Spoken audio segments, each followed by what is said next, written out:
untuk mengusulkan calon gubernur dan calon wakil gubernur. A. Provinsi dengan jumlah penduduk yang termuat pada daftar pemilih tetap sampai dengan 2 juta jiwa. Partai politik atau gabungan partai politik peserta pemilu harus memperoleh suara sah paling sedikit 10% di provinsi tersebut. Penundaan pembukaan rapat sebagaimana dimaksud pada ayat 2 dilakukan dalam jangka waktu paling lama 30 menit. Apakah dapat disetujui? Terima kasih. Dengan ini rapat kami skors. Jakarta Baru untuk Jakarta Maju menyatakan mengusung Haji Muhammad Ridwan Kamil STMUD sebagai calon gubernur dan Dr. Insinyur Haji Suswono MMA sebagai calon wakil gubernur pada pemilihan kepala daerah khusus Jakarta tahun 2024.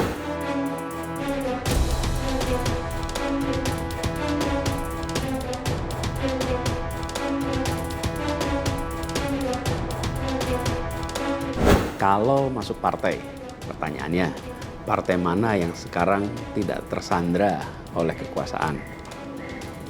Nah, jangankan dimasuki, mencalonkan saja terancam.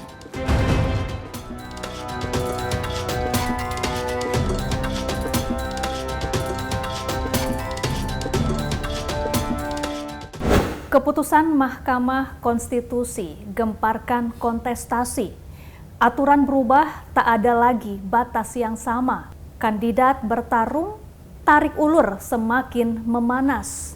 Mereka yang berani maju harus bersiap menghadapi badai keras. Rakyat menunggu dengan was-was siapa calon pemimpin yang akan membawa berkas. Pilkada kali ini penuh intrik dan strategi. Siapa yang tersingkir, siapa yang akan naik, kita lihat nanti. Keputusan MK yang mengubah aturan pencalonan kepala daerah menciptakan dinamika politik yang tidak terduga. Di balik layar, tarik ulur pencalonan berlangsung sengit. Pilkada tidak hanya tentang siapa yang terpilih, tetapi juga bagaimana proses politik berlangsung dalam situasi yang serba tidak pasti.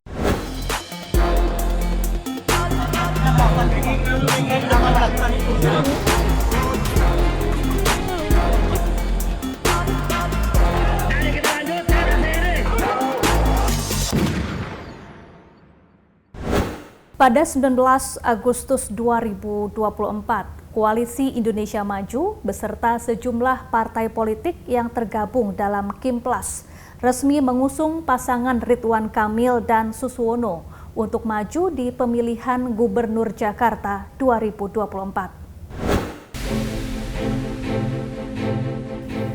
Sebanyak 12 logo partai politik nampang di arena deklarasi Ridwan Kamil Suswono. Para petinggi parpol pengusung dan pendukung hadir dalam deklarasi.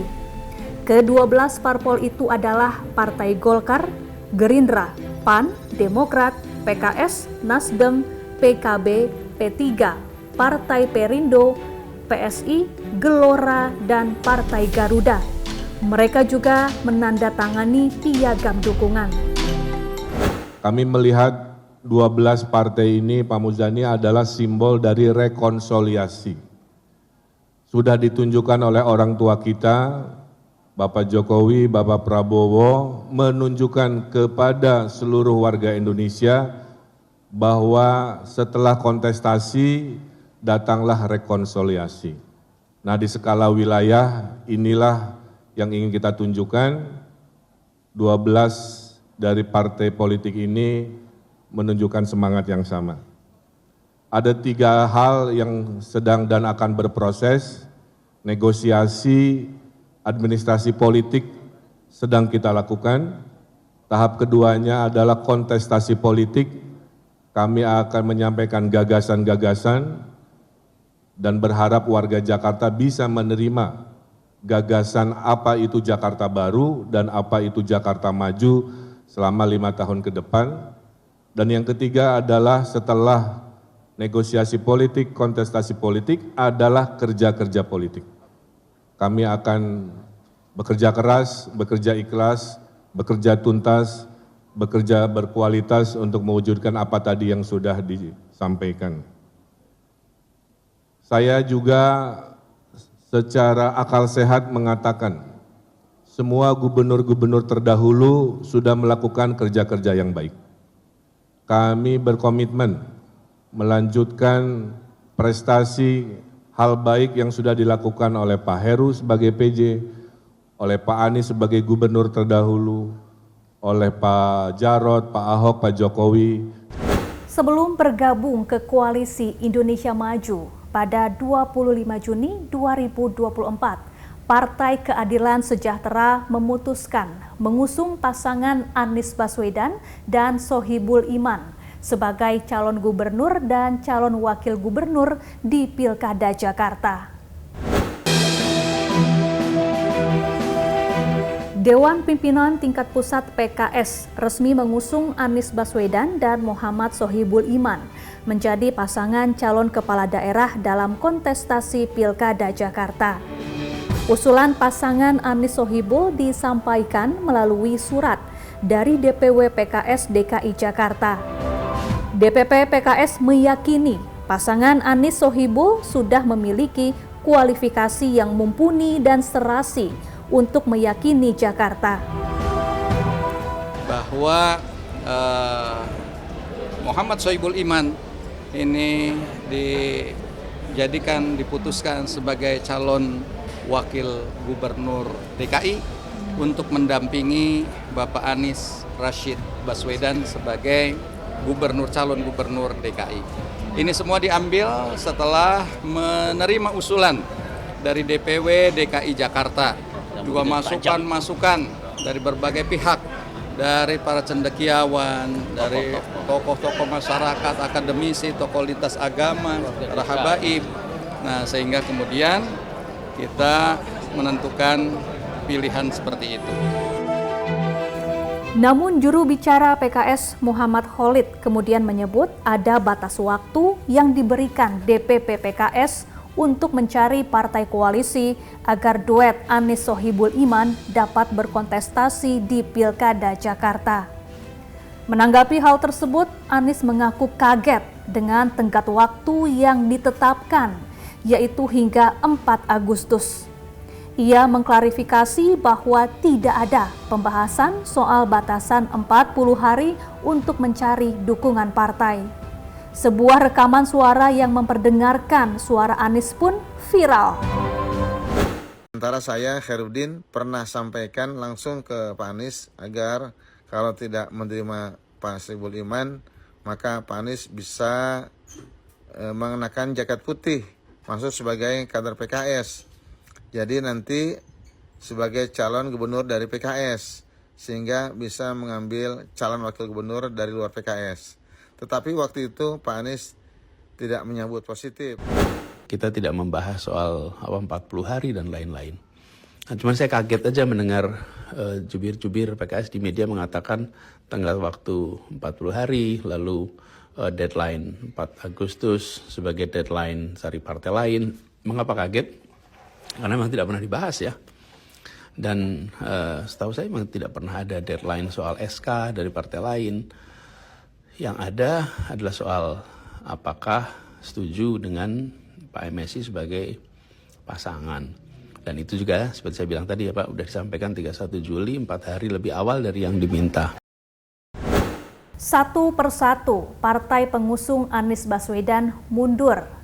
Partai Nasdem lebih dulu menarik dukungan. Disusul PKB yang berubah haluan mengusung Ridwan Kamil.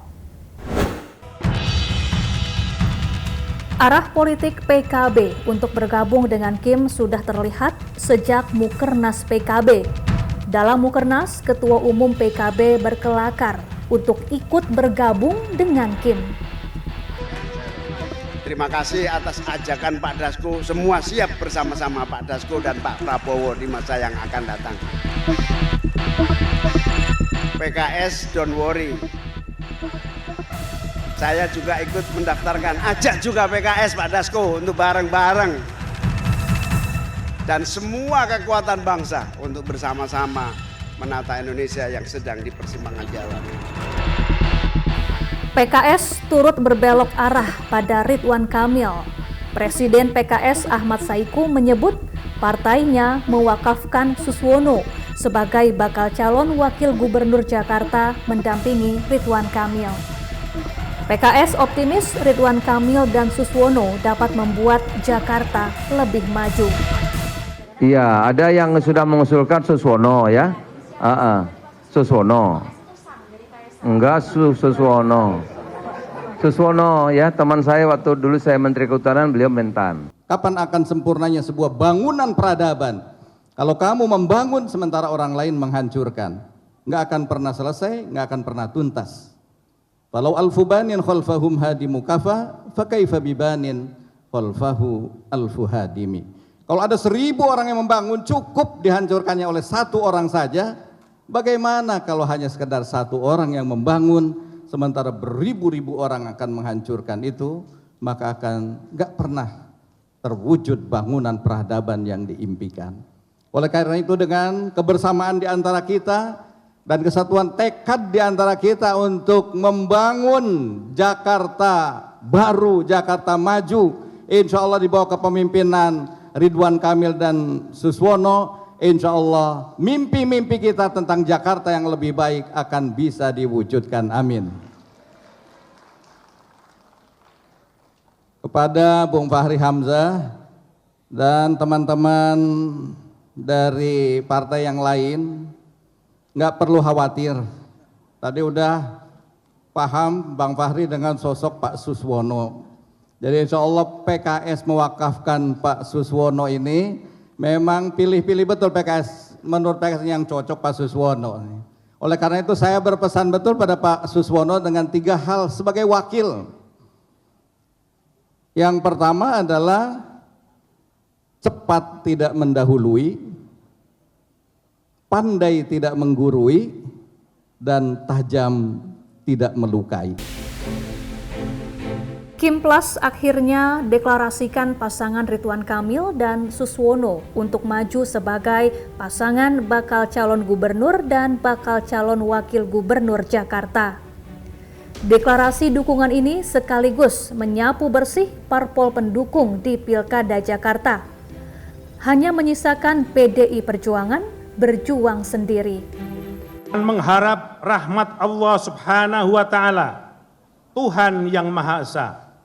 Pada hari ini, Senin 9 Agustus 2024, kami, partai politik yang tergabung dalam koalisi Jakarta Baru untuk Jakarta Maju, menyatakan mengusung Haji Muhammad Ridwan Kamil STMUD sebagai calon gubernur dan Dr. Insinyur Haji Suswono MMA sebagai calon wakil gubernur pada pemilihan kepala daerah khusus Jakarta tahun 2024, serta siap memenangkan pasangan Ridwan Kamil Suswono menjadi gubernur dan wakil gubernur daerah khusus Jakarta periode 2024-2029. Demikian surat dukungan ini kami buat.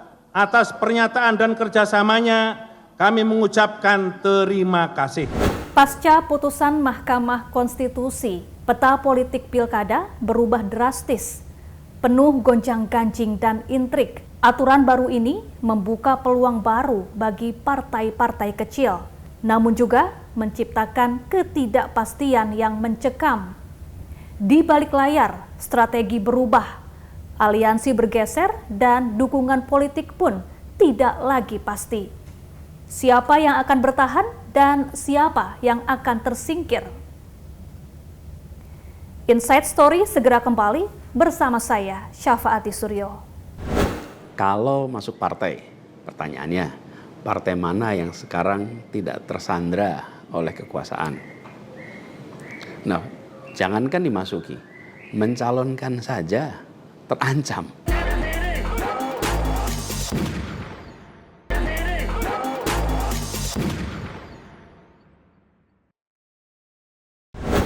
Pasca putusan MK, aturan bergeser. Partai politik kini mempunyai kesempatan besar.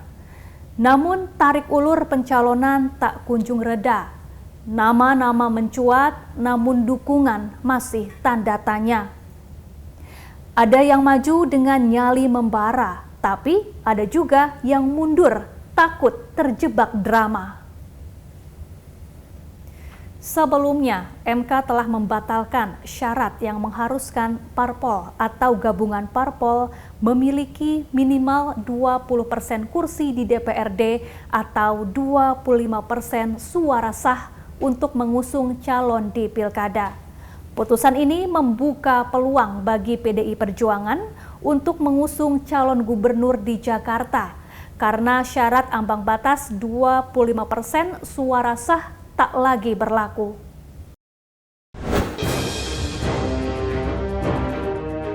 Anies Baswedan yang telah ditinggalkan koalisi pengusungnya di Pilpres 2024 pun tak melewatkan peluang tersebut.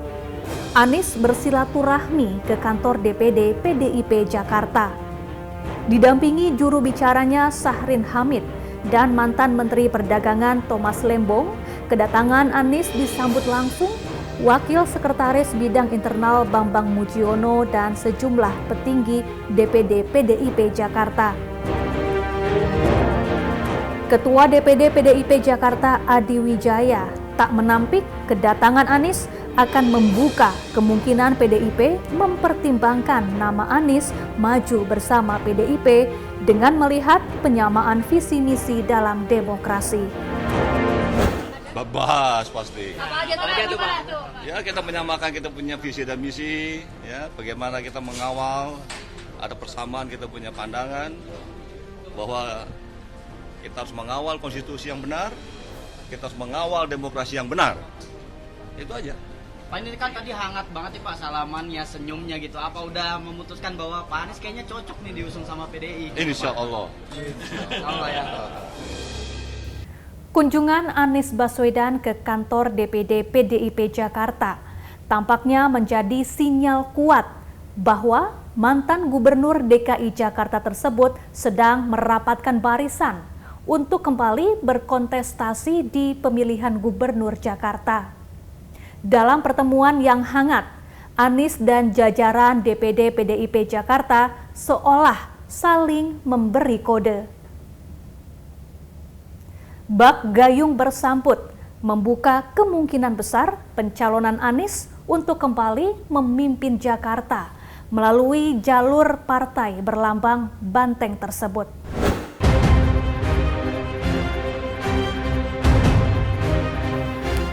Tak ketinggalan, Anies juga sowan ke kantor DPP PDIP. Hari itu PDI Perjuangan akan mengumumkan bakal calon kepala daerah tahap ketiga. Dalam silaturahmi tersebut, Anies disebut bertemu dengan Rano Karno. Rangkaian pertemuan dengan PDIP seolah membuka harapan bagi Anies untuk digandeng PDIP di Pilkada Jakarta. Anies Baswedan dan Rano Karno pun santer dikabarkan akan diusung PDIP sebagai pasangan bakal calon gubernur dan calon wakil gubernur. Tetapi nyatanya PDIP tak kunjung mengumumkan jagoannya di pemilihan Gubernur Jakarta 2024. Di acara pengumuman gelombang 3 calon kepala daerah PDIP, Anies tak dipanggil ke panggung. PDIP urung mengumumkan siapa sosok bakal calon kepala daerah di Pilgub Jakarta. Di hari terakhir pendaftaran pilkada, PDIP akhirnya resmi mengusung kadernya sendiri, Pramono Anung dan Rano Karno sebagai calon gubernur dan wakil gubernur di Pilkada Jakarta. Dengan begitu, PDIP resmi tidak mengusung Anies Baswedan sebagai calon mereka untuk Jakarta. Pramono Rano mendaftar ke KPUD Jakarta dengan didampingi mantan Gubernur DKI Jakarta sekaligus Ketua DPP PDIP Basuki Cahayapurnama alias Ahok. Pasangan Pramono Rano kompak mengenakan pakaian adat Betawi dengan menumpang oplet ke gedung KPUD Jakarta. Terpanggil untuk bersama-sama dengan Bang Dul bekerja dengan sungguh-sungguh dan juga mencoba untuk kalau diberikan izin dan diberikan kesempatan untuk memperbaiki dan membangun Jakarta. Saya adalah orang yang selama hidup saya betul-betul tidak pernah minta jabatan kepada siapapun. Termasuk kepada Ibu Mega, termasuk kepada Pak Jokowi, nggak pernah. Yang saya lakukan hanya kerja keras.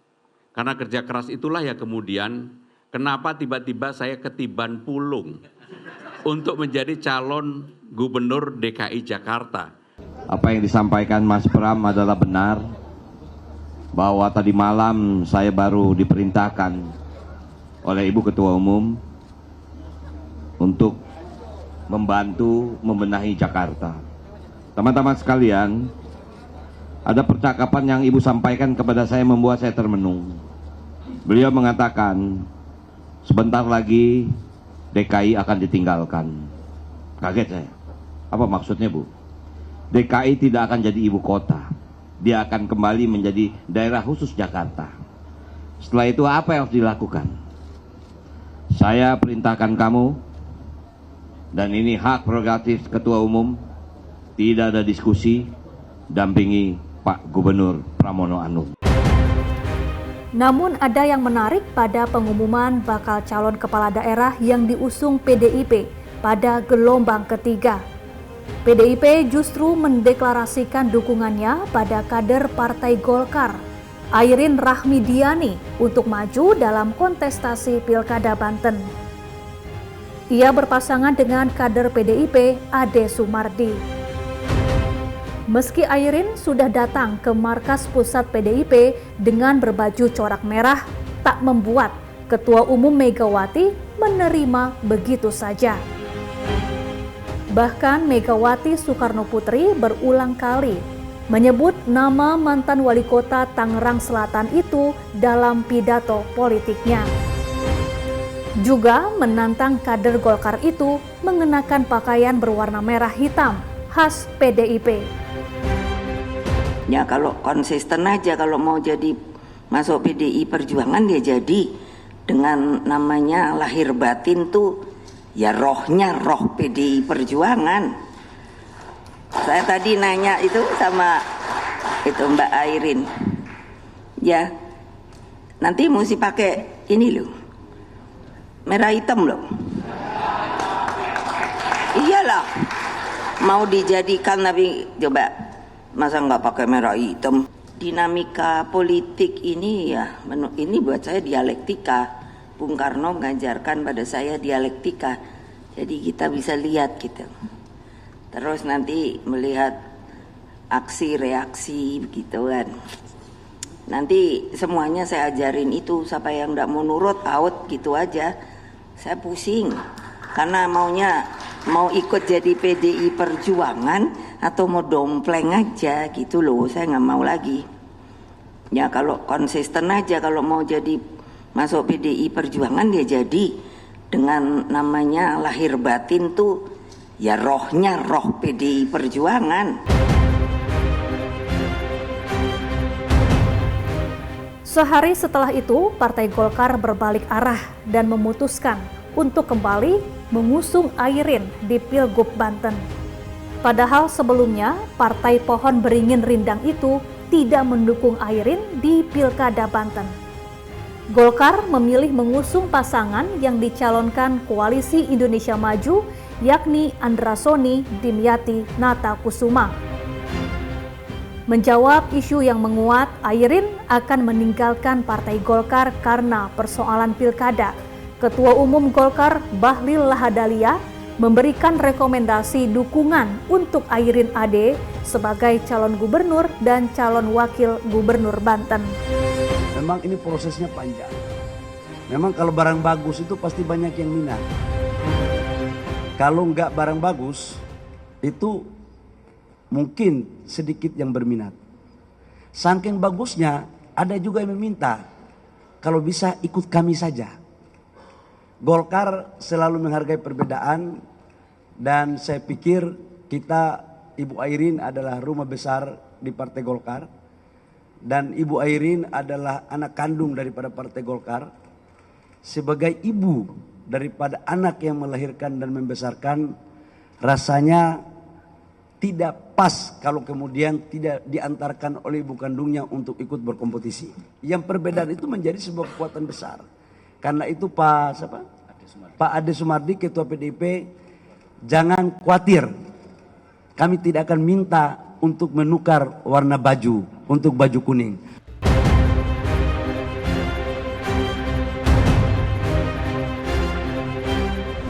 Hari terakhir pendaftaran pilkada menyapa dengan kejutan yang tidak terduga. Setiap keputusan bisa mengubah arah perjalanan. Di balik senyum dan salam, strategi tersembunyi. Setiap langkah punya perhitungan yang rapi. Kejutan demi kejutan terjadi hingga detik-detik akhir hari pendaftaran. Pilkada jadi panggung drama. Keputusan yang dinantikan oleh banyak pihak akhirnya tiba, namun dengan arah yang tak terduga. Anies Baswedan yang sempat dikabarkan akan diusung PDI Perjuangan di Pilgub Jawa Barat akhirnya memutuskan untuk mundur dari gelanggang laga. Anies mengurungkan niatnya untuk maju meski mendapat tawaran dari salah satu partai politik. Di hari terakhir pendaftaran pilkada, mencuat kabar Anies maju di Pilgub Jawa Barat usai menanggapi isu tersebut. Kabar tersebut disampaikan Ketua DPP PDIP Puan Maharani, meski tidak secara eksplisit membenarkan atau membantah kabar terkait partainya mengusung Anies di Pilgub Jabar. Berusaha untuk bisa saling menjaga persatuan dan kesatuan, dan pilkada ini kan hak politik dari semua partai politik, jadi mempunyai kesempatan untuk sama-sama mengusung calon masing-masing. Panggung drama kembali hadir hingga detik-detik terakhir. Setelah dinanti banyak pendukung PDIP di kantor DPD PDIP Jawa Barat, kabar mengejutkan kembali datang dari Anies Baswedan. Juru bicara Anies, Sahrin Hamid, menegaskan bahwa Anies tidak maju di Pilgub Jabar. Salah satu yang menjadi pertimbangan yakni karena tidak ada aspirasi masyarakat. Anies pun menyampaikan terima kasih atas tawaran maju Pilgub Jawa Barat dari salah satu parpol itu.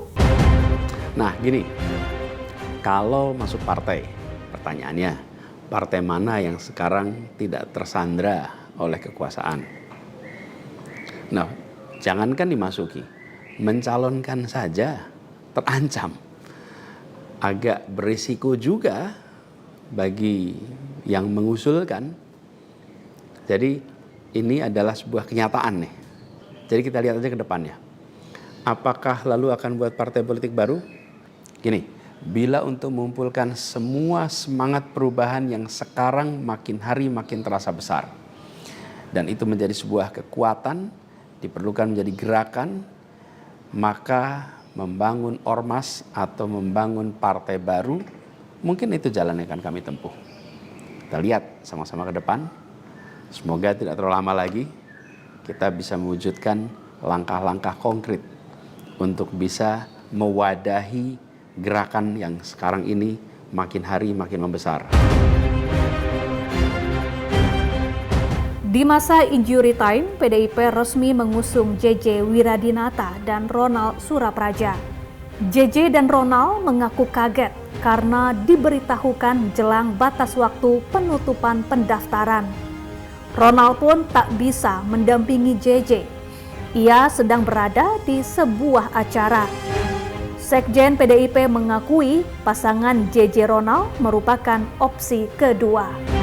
Kami di Jawa Barat tentunya sangat mempunyai keinginan Pak Anies diusung di Jawa Barat setelah beliau tidak jadi diusung di DKI. Ya, kami tidak tahu secara persis proses yang dilakukan oleh DPR Partai dan Ibu Ketua Umum, tapi kami menilai bahwa yang sudah mengerucut pada akhirnya bubar itu karena ada tangan-tangan dari luar yang tidak menghendaki Pak Anies diusung di Jawa Barat. Siapa Pak? Ya Mulyono dan geng. Ya saja Mulyono. Keputusan MK yang mengubah aturan pencalonan dalam pilkada telah menciptakan dinamika politik yang tidak terduga. Di balik layar, berbagai kepentingan bertarung untuk memengaruhi arah politik. Sementara di luar gedung parlemen, gelombang protes tak terhindarkan. Inside Story segera kembali bersama saya, Syafaati Suryo. Bahwa pada saat pendaftaran nanti karena RUU Pilkada belum disahkan menjadi undang-undang, maka yang berlaku adalah hasil keputusan Mahkamah Konstitusi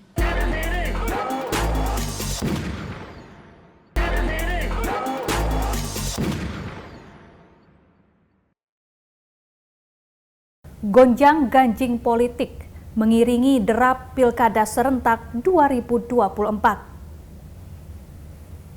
Diawali dengan putusan Mahkamah Konstitusi nomor 60 tahun 2024. Pada 20 Agustus 2024, MK mengabulkan sebagian gugatan yang diajukan Partai Buruh dan Partai Gelora terkait Undang-Undang Pilkada.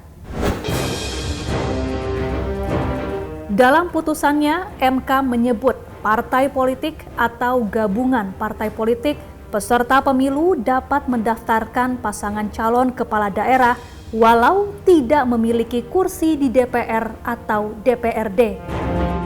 Putusan MK tersebut membatalkan syarat yang mengharuskan partai politik atau gabungan partai memiliki minimum 20% kursi di DPRD atau paling sedikit 25% perolehan suara untuk mengusung calon dalam pilkada. Dalam pokok permohonan 1 mengabulkan permohonan para pemohon untuk sebagian. 2 menyatakan pasal 40 ayat 1 Undang-Undang Nomor 10 Tahun 2016 tentang perubahan kedua atas Undang-Undang Nomor 1 Tahun 2015 tentang penetapan peraturan pemerintah pengganti Undang-Undang Nomor 1 Tahun 2014 tentang pemilihan gubernur, bupati, dan wali kota menjadi undang-undang. Lembaran Negara Republik Indonesia tahun 2016 Nomor 130, tambahan Lembaran Negara Indonesia, Lembaran Negara Republik Indonesia Nomor 5898 bertentangan dengan Undang-Undang Dasar Negara Republik Indonesia tahun 1945 dan tidak mempunyai kekuatan hukum mengikat sepanjang tidak dimaknai. Partai politik atau gabungan partai politik peserta pemilu dapat mendaftarkan pasangan calon jika telah memenuhi persyaratan sebagai berikut.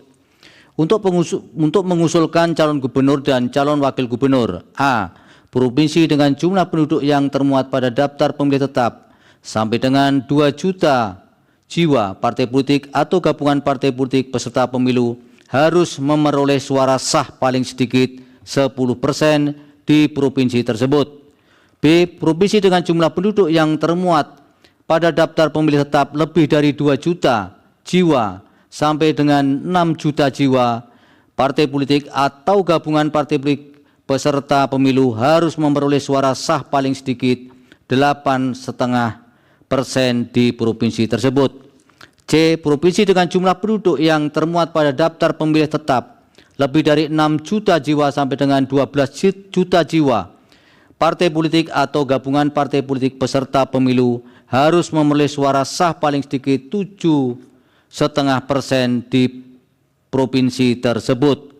D. Provinsi dengan jumlah penduduk yang termuat pada daftar pemilih tetap lebih dari 12 juta jiwa, partai politik atau gabungan partai politik peserta pemilu harus memperoleh suara sah paling sedikit 6,5% di provinsi tersebut.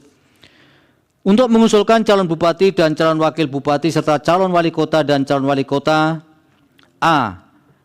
Kabupaten atau kota dengan jumlah penduduk yang termuat pada daftar pemilih tetap sampai dengan 250.000 jiwa, partai politik atau gabungan partai politik peserta pemilu harus memperoleh suara sah paling sedikit 10% di kabupaten atau kota tersebut.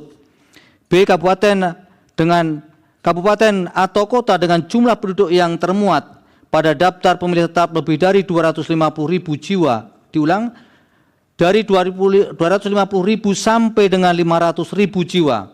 Partai politik atau gabungan partai politik peserta pemilu harus memperoleh suara sah paling sedikit 8,5% di kabupaten atau kota tersebut. C. Kabupaten atau kota dengan jumlah penduduk yang termuat pada daftar pemilih tetap lebih dari 500.000 sampai dengan 1 juta jiwa.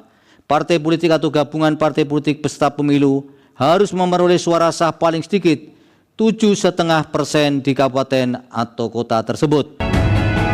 Di samping itu, MK juga memutuskan bahwa syarat batas usia calon gubernur dan calon wakil gubernur adalah 30 tahun, berlaku sejak penetapan calon.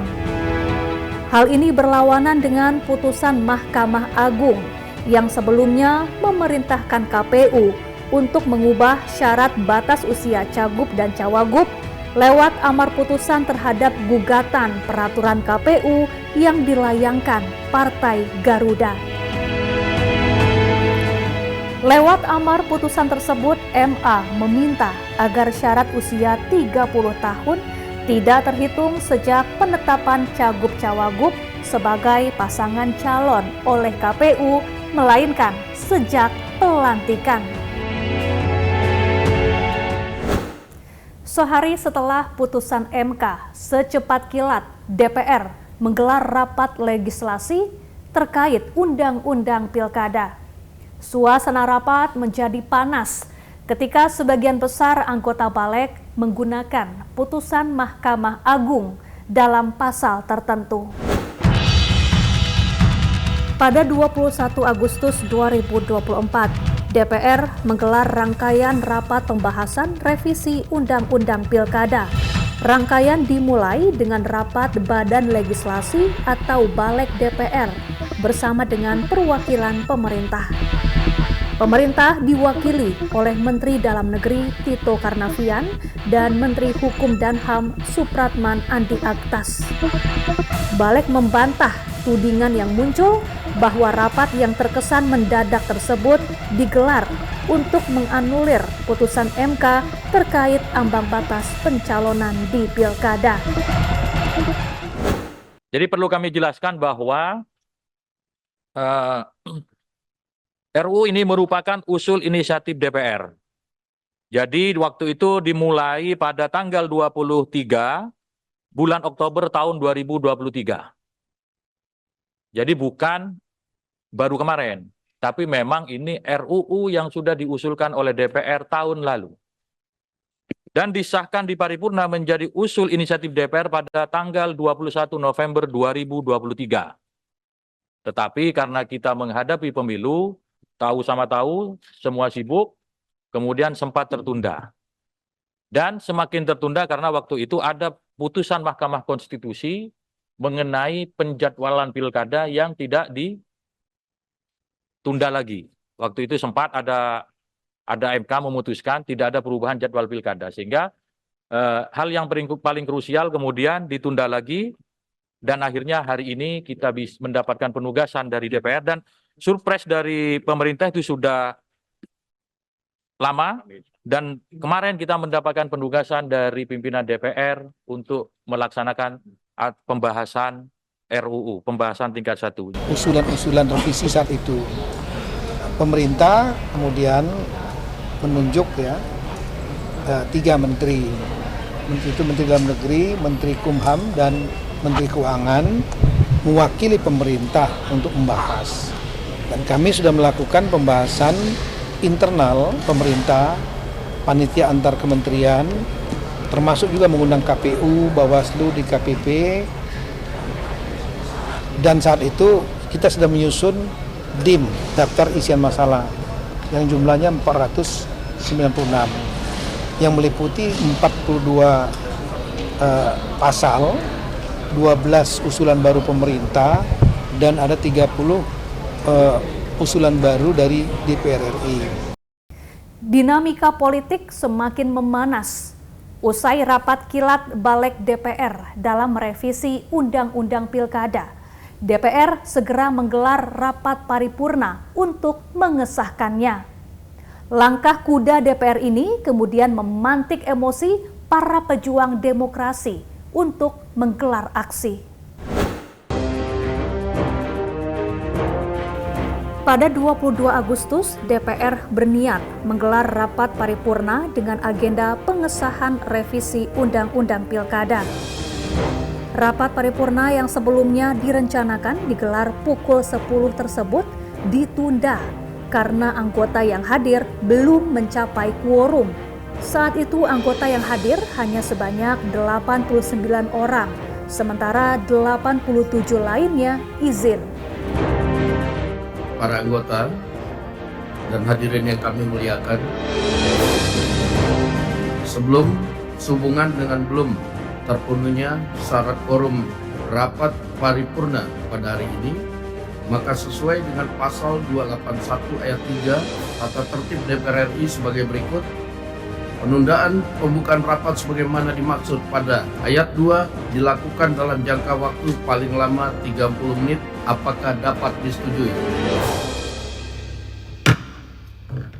Terima kasih. Dengan ini rapat kami skors.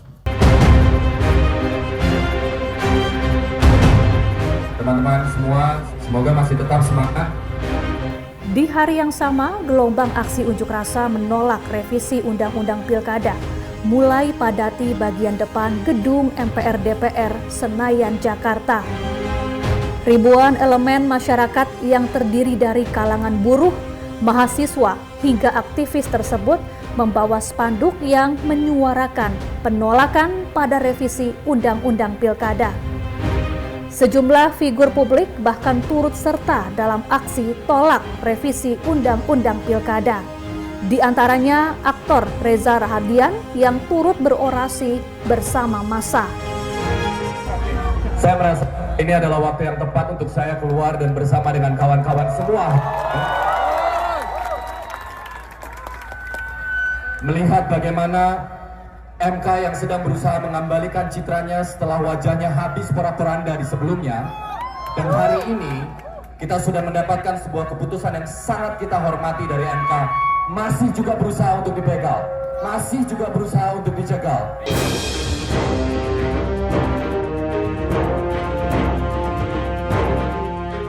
Beranjak sore, massa menjadi ricuh. Mereka memaksa masuk ke halaman kompleks parlemen. Pukul 6 sore, aparat kepolisian mulai pukul mundur massa. Suasana pun kian memanas karena sejumlah pengunjuk rasa masih bertahan. Petugas kepolisian meluncurkan tembakan gas air mata dan water cannon untuk memukul mundur massa. Sejumlah personel juga menggunakan sepeda motor dan kendaraan taktis untuk menghalau massa.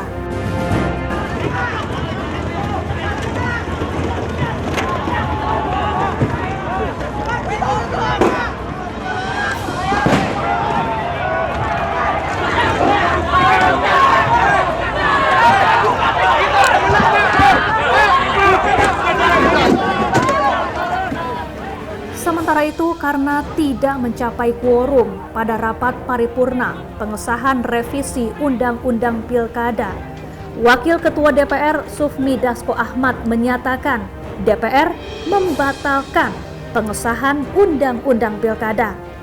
Dasko menegaskan Pilkada serentak 2024 mengikuti keputusan Mahkamah Konstitusi.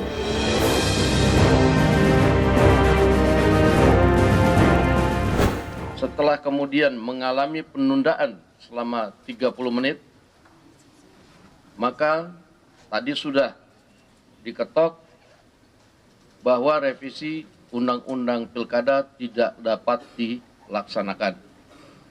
Artinya, pada hari ini revisi Undang-Undang Pilkada batal dilaksanakannya. Nah, oleh karena itu,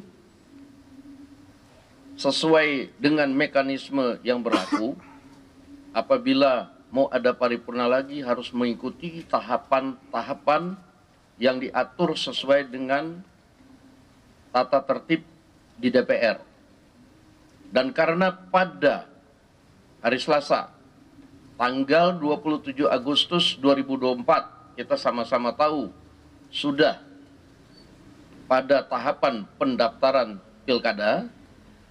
Nah, oleh karena itu kami tegaskan sekali lagi, karena kita patuh dan taat dan tunduk kepada aturan yang berlaku, bahwa pada saat pendaftaran nanti karena RUU Pilkada belum disahkan menjadi undang-undang, maka yang berlaku adalah hasil keputusan Mahkamah Konstitusi Judicial Review yang diajukan oleh Partai Buruh dan Partai Gelora. Komisi 2 DPR RI bersama dengan KPU dan pemerintah akhirnya menyetujui PKPU nomor 8 tahun 2024 tentang pencalonan kepala daerah yang mengakomodasi putusan MK. Peraturan ini disahkan dalam rapat dengar pendapat yang dihadiri Komisi 2 DPR dengan KPU, Bawaslu, DKPP, Kemendagri, dan Kemenkumham. DPR menegaskan aturan ini merujuk secara utuh pada putusan MK nomor 60 dan 70 tahun 2024 tanpa ditambah dan dikurangi sama sekali. Kita sudah sepakat bahwa revisi PKPU nomor 8 itu rujukannya, alas hukumnya adalah berdasarkan putusan Mahkamah Konstitusi, bulat-bulat, strict, tidak ada yang dikurangi, tidak ada yang ditambahi. Jadi mengacu pada putusan Mahkamah Konstitusi nomor 60 dan 70, baik amar maupun penjelasannya. Nah, jadi pagi ini hanya proses formilnya saja. Mungkin nggak terlalu lama, dan kami juga langsung mengundang. Biasanya kan kalau rapat konsultasi itu unsur yang hadir adalah DPR yang diwakili oleh Komisi 2, kemudian KPU RI, Bawaslu RI, DKPP, dan wakil pemerintah biasanya dari Kemendagri. Hari ini kami tambah dengan mengundang Kemenkumham. Jadi ada dirjen, salah satu dirjen yang diutus oleh Menteri Hukum dan HAM. Oh, Menkumnya datang. Oh, Menkumnya justru Menkumnya yang datang. Ya, ini kami sengaja mengundang supaya begitu langsung diputuskan bisa langsung didaftarkan ke lembar negara untuk segera bisa berlaku. Perubahan PKPU setelah putusan Mahkamah Konstitusi nomor 60 dan 70 yang semalam sudah kita bahas, karena pertimbangan kebutuhan mendesak dan seterusnya, kami menyampaikan kita berdiskusi dengan banyak pihak untuk kemudian mempercepat proses konsultasi, dan alhamdulillah terjadwal pagi ini jam 10 insya Allah, dan semoga lancar semua dan seluruh putusan 60 dan 70 akan dimasukkan dalam perubahan PKPU terkait dengan pencalonan calon kepala daerah, insya Allah. Artinya hari ini tinggal penetapan aja ya Pak? Insya Allah, karena kemarin sudah dibahas panjang kali lebar semalam dan kita sudah diskusikan semuanya, sambil juga banyak sekali PKPU yang lain yang juga menunggu, termasuk Perbawaslu. Kalau bisa apa yang sampai membuat penetapannya itu di hari Minggu tidak jadi di hari Senin? Waktu, kami kan juga butuh untuk kemudian punya selang waktu yang lebih untuk menyampaikan ke jajaran juga, dan termasuk dinamika-dinamika yang berlangsung untuk kemudian menurunkan dalam bentuk juknis dan seterusnya. Ini semakin cepat semakin baik untuk kebutuhan jajaran kami di tingkat provinsi dan kabupaten. Gonjang ganjing pilkada, penuh drama tak terduga. Tarik ulur pencalonan, siapa yang paling kuat bertahan di kancah. Putusan MK dan revisi Undang-Undang Pilkada menambah lapisan teka-teki. Rakyat berdiri tegak menuntut keadilan dan demokrasi. Saat drama berlanjut, partisipasi kita kian penting.